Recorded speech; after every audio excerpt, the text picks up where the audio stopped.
संपूर्ण जगाचा विध्वंस होईल अशा प्रकारचं हे युद्ध सुरू होतं. हजारो लोक मारले गेले. आखाती राष्ट्रामधल्या दुबई असेल, कुवेत असेल, बहरीन असेल, इस्रायल असेल, अशा अनेक ठिकाणी शेकडो लोक मारले गेले. पण इराण सारखा देश हा इस्रायल आणि अमेरिकेसारख्या महाशक्तींना शरण गेला नाही. 35 दिवसापेक्षा जास्त काळ अमेरिकेला झुंजवत ठेवलं, इस्रायलला झुंजवत ठेवलं आणि अमेरिका आणि इस्रायल विषयी जी काय फालतू भीती होती जगाच्या मनात, ती भीती इराणने मोडून काढली. देशासाठी कसं लढावं, राज्यकर्त्यांनी कसं बलिदान करावं, आपल्या देशासाठी जनतेने कसं बलिदान करावं, हे इराणनं जगाला दाखवून दिलं. तरीही इराणचं नुकसान झालं. इस्रायलचं त्याहून जास्त नुकसान झालं. आणि अमेरिकेसारख्या म्हणजे ट्रम्प सारख्या एका झुंड राष्ट्रप्रमुखाला धडा शिकवला. पण शेवटी युद्धात मध्यस्थी करण्याचं श्रेय पाकिस्तानला जातं. चीन तर मोठा देश आहे, पण पाकिस्तानला सुद्धा जात आहे. लक्षात घ्या, पाकिस्तान पुन्हा एकदा जगाच्या नकाशावर आला या निमित्तानं. हे श्रेय नरेंद्र मोदींनी घ्यायला पाहिजे होतं. हे श्रेय भारताला मिळायला पाहिजे होतं. इतका मोठा देश महाविश्वगुरूला मिळायला पाहिजे होतं की आम्ही युद्ध थांबवलं. ट्रम्प, इराणचे राज्यकर्ते आणि इस्रायलचा नेतन्याहू यांना आम्ही एका टेबलावर आणलं आणि जगामध्ये शांततेचा संदेश दिला. हे श्रेय आमच्या महाविश्वगुरूंना का मिळालं नाही? कारण महाविश्वगुरूंना कोणती भूमिकाच नाही. तिथे जगात युद्ध सुरू आहे आणि महाविश्वगुरू केरळ, पश्चिम बंगाल, आसाम, तामिळनाडू येथे आपल्या राजकीय विरोधकांवरती बॉम्ब टाकत होते. महाविश्वगुरू ते बॉम्ब पण कसले? ते तोंडातले बॉम्ब, शब्द बॉम्ब. आणि यांची हत्यारं काय महाविश्वगुरूची? निवडणूक आयोग, सर्वोच्च न्यायालय, देशाचे उपराष्ट्रपती यांच्या माध्यमातून लोकशाहीचा विध्वंस करण्याचं काम या देशामध्ये आमचे महाविश्वगुरू करत होते.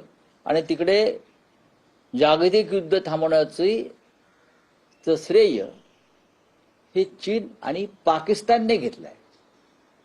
शांती बैठक इस्लामाबादला होणार आहे, लक्षात घ्या. जे इस्लामाबाद तुम्ही ऑपरेशन सिंदूरमध्ये ताब्यात घेणार होतात, जे इस्लामाबाद तुम्ही ऑपरेशन सिंदूरमध्ये ताब्यात घेणार होतात, तिथे तुम्ही तुमचा झेंडा भाजपचा फडकावणार होतात, तिथे प्रेसिडेंट ट्रम्प, नेतन्याहू, इराणचे राज्यकर्ते बसून जागतिक शांततेवर चर्चा करतात. भारतासाठी अत्यंत लाजिरवाणी गोष्ट आहे. हा भारतासाठी, हिंदुस्थानसाठी आणि प्रधानमंत्री मोदींसाठी आणि त्यांच्या संपूर्ण सरकारसाठी. कसले विश्वगुरू, कसले महाविश्वगुरू? पाकिस्तानला जी प्रतिष्ठा यामुळे प्राप्त झाली त्याला जबाबदार नरेंद्र मोदी आहेत आणि त्यांचं सरकार आहे भंपक आणि डरपोक.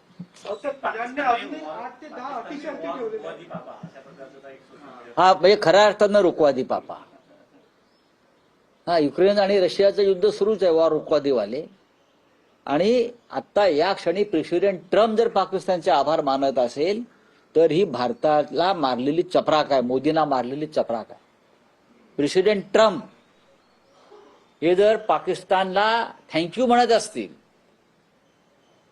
चीनला थँक्यू म्हणत असतील, आणि हे दोन्ही आमचे शत्रू राष्ट्र आहेत, लक्षात घ्या. तर ही भारताला मारलेली सगळ्यात मोठी चपराक मोदी काळामध्ये आहे.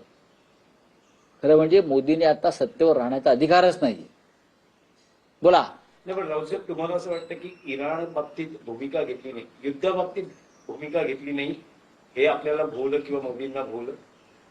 इराण हा भारताची परिस्थिती, अवस्था या काळामध्ये मोदींमुळे डरपोक उंदरासारखी झाली. इतक्या मोठ्या घडामोडी आशिया खंडात घडत असताना हिंदुस्थानच्या पंतप्रधानांनी काय करावं? टेलिफोन ऑपरेटरचं काम केलं. टेलिफोन ऑपरेटरचं काम केलं. काय? आज मैंने सऊदी अरबिया के प्रिंस से बातचीत की, आज मैंने जॉर्डन के प्रेसिडेंट और राजा से बात की, आज मैंने नेपाल के प्राइम मिनिस्टर से बात की, आज मैंने दुबई के शेख से बात की, आज मैंने ईरान के विदेश मंत्री से बात की, मेरी नेतन्याहू से बात हो गई. मैं टेलिफोन ऑपरेटरच्या कामात ते बिझी हो. फोन लावणं, फोन बोलणं, फोन लावणं, फोन बोलणं. पण युद्ध थांबवण्याचं श्रेय कोणाला मिळालं? ते पाकिस्तानला मिळाले. ह्याच्यावर तरी बोला. ज्या पाकिस्तानला जयशंकर आम्ही दलाल राष्ट्र नाही काय बोलले? पाकिस्तानचा उल्लेख जेव्हा मध्यस्थता करत होते तेव्हा पाकिस्तान हे दलाल राष्ट्र आहे. पण त्या दलाल राष्ट्राला युद्ध थांबवण्याचं श्रेय ट्रम्पने दिलं. सगळ्यात आधी जयशंकरने राजीनामा दिला.